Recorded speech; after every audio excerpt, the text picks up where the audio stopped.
Halo warga Wibu, gimana kabar kalian? Puasanya lancar kan?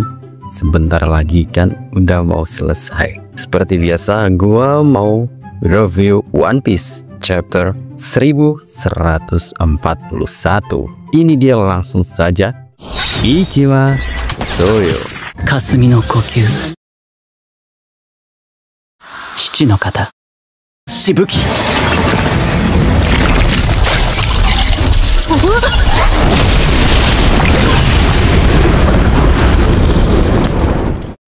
Lo udah tahu belum isi cerita chapter 1141 One Piece yang berjudul Wanita yang Lebih Tua? Setelah Luffy, Zoro, Nami, Rodo keluar dari kastil dan mendapatkan apa yang dicari mereka, lalu kembali ke tempat pesta. Akan tetapi, Nami sangat kesal karena harta karun seperti emas, permata, tak satu pun ia dapatkan dari kastil tersebut. Di tempat lain, tepatnya di tempat kelompok tur pohon Adam, Franky dan juga salah satu raksasa wanita yang menemaninya menjelaskan tentang kondisi kota Elbaf, juga tentang sejarah hilangnya kota karena tersambar petir. Dan setelah itu kota tersebut terbakar. Sampai sekarang kota itu hilang. Sedangkan di lokasi pesta, Usopp bertanya pada Nami karena tidak melihat Luffy dan Zoro. Nami pun jelasin setelah keluar dari kastil mereka berpisah karena Luffy dan Zoro melanjutkan penjelajahannya. Kemudian Usopp tak bertanya lagi. Kini ia mengenalkan ke tetua Jarul yang ada di dekatnya tentang seorang wanita cantik dan merupakan salah satu navigator dari kru Mugiwara no Luffy, yaitu Nami. Akan tetapi tetua Jarul berkata kalau dia lebih suka dengan wanita yang lebih tua darinya. Sontak Usopp marah dan memukul kepala tetua Jarul. Keributan kecil itu terjadi karena mereka sudah terlalu mabuk. Nami yang di dekatnya hanya melihat dan menghela nafas tak berdaya. Lalu Nami memilih duduk bersebelahan dengan Jinbe dan menceritakan tentang mimpi Usopp. Ia sangat ingin ke Pulau Elbaf, jadi harap dimaklumi kalau dia sangat di luar kendali bahagianya, kata Nami. Berbeda dengan Usopp, Sanji selalu saja mencari-cari gadis cantik, terutama saat dia kehilangan jejak Gerudo, wanita yang menjadi salah satu kru bajak laut raksasa baru tersebut. Di tempat di mana Gerudo berada, kini Rodo juga ada di sana. Ternyata mereka melihat dua penjaga yang terluka yang sebelumnya diserang oleh Gungko dan Samrock. Akan tetapi keduanya tidak tahu siapa pelakunya, dan Gerudo menyuruh Rodo untuk menyelidiki kasus itu dan memberitahu pada para tetua.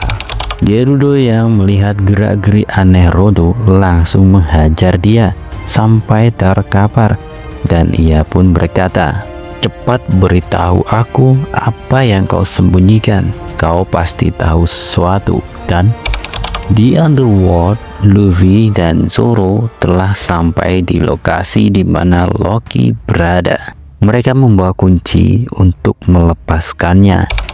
Tapi keduanya dikejutkan dengan Loki yang terluka parah dan berdarah dan pingsan. Zoro yang melihatnya dan menganalisa situasi tidak baik. Dia ingin menghentikan sebentar Luffy untuk melepaskan Loki, dan akhirnya malah membuat keduanya jadi berdebat. Karena kesal, Zoro akhirnya melampiaskan kemarahannya kepada Loki yang sedari tadi tak sadarkan diri.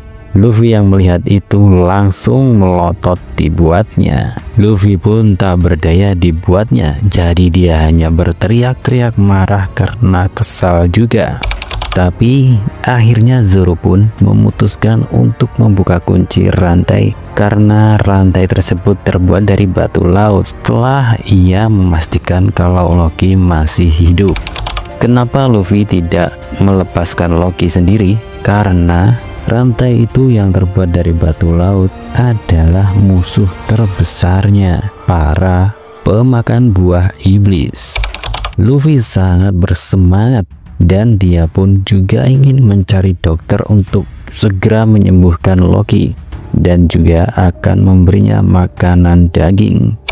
Zoro sontak bicara, bukannya itu banyak daging yang tergeletak di sana, sambil ia menunjuk ke arah binatang-binatang yang terkapar.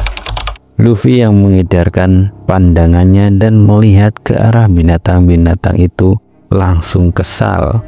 Dia langsung bicara dengan keras, mereka itu teman-temanku, jadi jangan dimakan dan tidak boleh dimakan.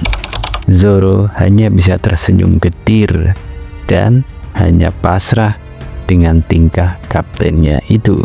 Tiba-tiba dari arah langit Hajrudin dan teman-temannya muncul di hadapan Luffy untuk menghentikan tindakan keduanya yang akan segera melepaskan Loki. Kenapa mereka bisa datang secepat itu ke tempat Luffy dan Zoro? Itu karena informasi dari Rodo. Gerudo memaksa Rodo untuk berbicara apa yang dilakukan Zoro dan Luffy. Hajrudin memohon dengan berlutut di depan Luffy untuk tidak melepaskan Loki. Namun terlambat karena Zoro sudah membuka kunci rantai yang mengikat Loki. Dan akhirnya pangeran terkutuk pun bangkit. Itu tadi adalah review chapter 1141. Semoga bisa menemani kalian berpuasa bagi kalian yang menjalankannya. Jangan lupa terus dukung channel gua Wiburabek di YouTube juga Beast Station. Subscribe dan follow sebanyak-banyaknya ya. Good luck and have a nice day.